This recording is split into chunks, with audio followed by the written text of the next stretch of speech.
This person says, "Mo money, mo problems." It is true, and you're like, "Oh, I wish I had those problems."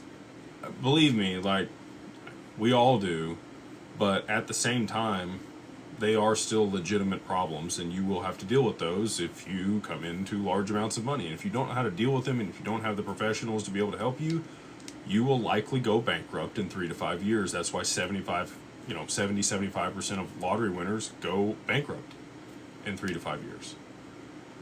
So again, I would encourage you to go watch those videos. There's a lot of good practices in there, but keep it close to the vest. Don't be telling everybody. We've talked about the family board and financial committee play before, but I'll touch on that again. I gave that in a speech last weekend at Laughlin's Deal, because there was a lady that asked about, people coming to ask for favors or money.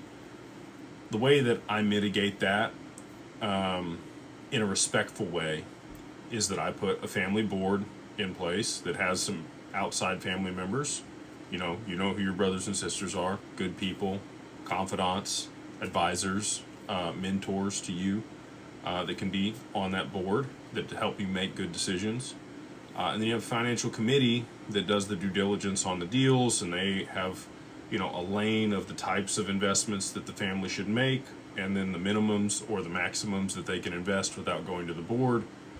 And so if you have a family member or a friend that comes to you with a business idea or asks for money, you can say, yes, we would love to do that. If you would just put a pro forma together and a business plan and pitch deck, and then give that to our financial committee, which Digital Wealth Partners can be your financial committee. They will look over it. If it meets our specifications on what we're able to invest in or provide money to for a loan, then they will, they would love to make that investment or that loan to you. Most people aren't going to have any of those things. They're not going to even bring them.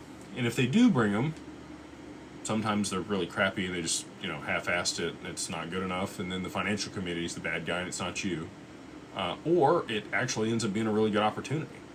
And it gets vetted and you give them the money and you guys both make a bunch of money together. That's an infrequent one, but it's occasional. So, but they can't get mad at you. You didn't tell them no. You said, we would love to. It's just got to meet this system and process and criteria that we have in place. And that way, you actually have a system for how this is going to work. So hopefully, you guys have thought through some of these things and put a few of them in place before we get to the big show here at the end of the year.